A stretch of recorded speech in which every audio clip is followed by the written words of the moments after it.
Hello, welcome back. My name is Captain Cash the Stampede. Back in Season 3, I fell in love with a crew attack build that I had done for my brigantine. It was my first brigantine build I had ever done, and it completely caught me off guard with how good it was. And now, we have the upgraded version of that same build here in Season 4. In case you missed the last build, there's a link to that video on the top right of this video right now. But the TLDR is that with the correct ship setup, you can exploit an effect in the game called vulnerable. See, when a ship is vulnerable, your crew will directly attack another ship's crew, doing big damage while keeping that ship from regenerating its health or getting a huge health boost from outside healing sources. But you can also activate quite a few other bonuses for your own ship and crew at the exact same time, and there is little to no cooldown for this, making it a very powerful tool for you if used correctly. So now, as the title suggests, the ship that we're featuring today will be the Brig. We are using the new Crimson Lotus armor. The weapons have been in the game, well, most of these weapons have been in the game since Season 1. The Kalinilos Flame? The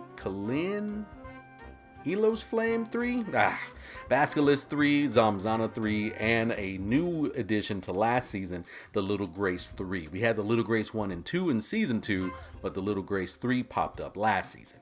The furniture we are using this time around, you've probably seen it before in our last video. We have the Signal Gong, the Medicine Cabinet, the Botswain Toll 1, First Mate's Ledger, the Lestari Trophy, and the Lamari Makanan 1. Also, I'm going to give a special mention to the Strange Elixir cabinet or furniture that we just got this season that you can get from Vanderkill's Locker. I haven't gotten it yet, but if you are putting this build together, just know that there's actually another piece out there for you that you may want to track down. Now, I chose the Brig this time around for this build because it has the Artificer perk that reduces the reload time of your auxiliary weapons by 10%. It also increases the amount of whole health restored by repair weapons that you have equipped by 5% per weapon. No, that is not a lot because we only have one repair weapon on the ship, but if you also have the evolved perk that you get at ship upgrade level 6 of 6, you will get another 10% that you can add to that, giving us 15% increased whole health restored by repair weapons. You will see why this is important to the build in a moment, but I did want to bring this up now since it is a natural feature of the ship at the correct ship level. But as I mentioned, this build is centered once again around crew attack. But the star of the show this time around is our new armor, the Crimson Lotus. This will increase the broadside weapon damage by 33% for 15 seconds every time you use a crew attack. It will also increase your stamina recovery by 100% too during that time. If you activate another crew attack before the 15-second timer runs down, it will just simply reset for you, nice and easy. This armor goes perfectly with a piece of furniture called the Signal Gong. It will also increase our damage another 15% after a crew attack, but this one will last for 30 seconds and it is for the entire ship. So we're talking the stern and the bow, not just the broadsides like we have with the armor. After that, you can mix in the First Mate's Ledger, which will restore any severe damage you have taken by 15% with each and every crew attack. It will also increase crew stamina recovery by 10% for 10 seconds after the use of each crew ability. So a crew attack or boarding other ships. And don't forget, we are already boosting this by 100% already because of our armor, so we are getting a lot of stamina bonuses here with this build. And the last perk that the Ledger gives us, because it gives us 3, is increased crew ability range.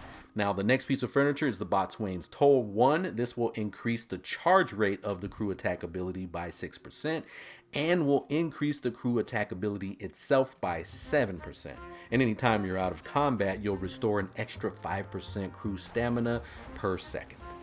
Now, I'm not sure if you knew this, but our crew's stamina depletes when we're actually getting attacked.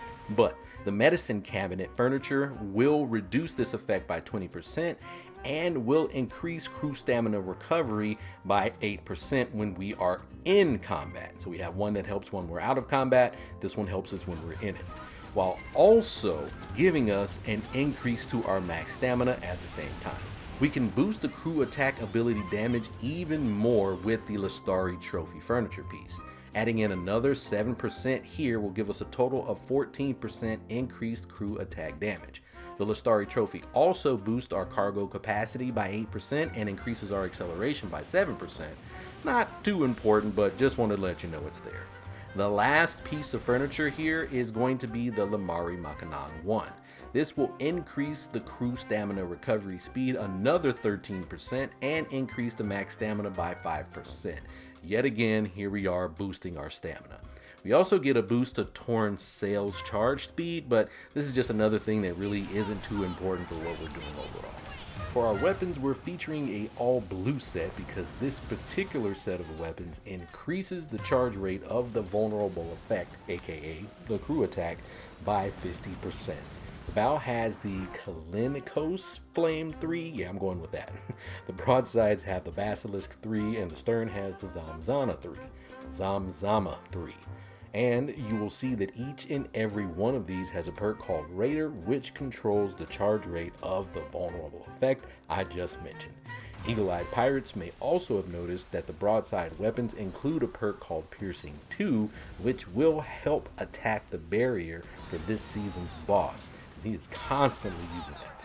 And last, we have the Little Grace 3. This is your ace in the hole because healing in this game is terrible. The repair kits have different timers depending on which health kit that you happen to use. It's going to take X amount of time for you to be able to use another one. Having a mine or just being able to heal yourself outside of that is wonderful, and that's exactly what the Little Grace 3 does. It allows you to just throw down a buoy, heal yourself, and because you're getting that extra passive healing bonus of 15%, it's actually useful.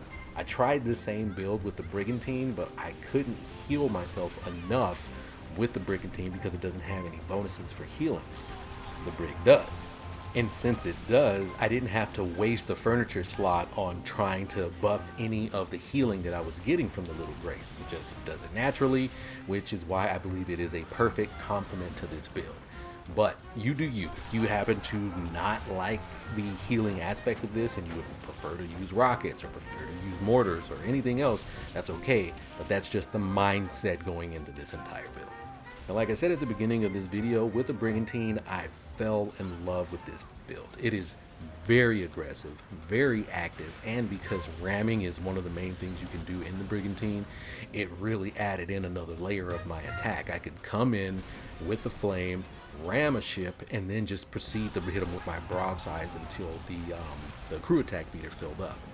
But with this, I do have to play it a little bit differently. I'm not really going in for the ram with the Brig, but I'm still starting off the same way. I start off with the fire. I hit them with the broadsides. Mind you, on the Brig and on the Sam Book, you get 8 culverins on the side instead of 7 culverins like you get with other ships. So you're getting one more shot to build up the charge rate. By the time you get to the rear and hit them with the Zamzama 3s, they are ready for a crew attack. You at this point will either have done 25 to 30% health damage from their health, but once you proc that crew attack bonus, it is going down. You're going to be sinking that ship likely in the next volley or two, and then you'll be able to proc it again on the next ship that comes up. You can proc this on boarding. In case you missed it when I said that earlier, yes, it is for a crew ability is what this is for, not technically just crew attack. So you can attack someone or you can board someone and you still get the bonus. But that is going to do it. Leave any questions or comments down below. If you have a build that you're using this season that you think is really powerful, hey, leave it down there. We're not gonna make a video and steal your build or anything, but hey, it's fun to let everybody know what we're doing or what works great for them in this game. You gotta love community. But hey, I've been Captain Cash of Stampede. I'll see you in the seas.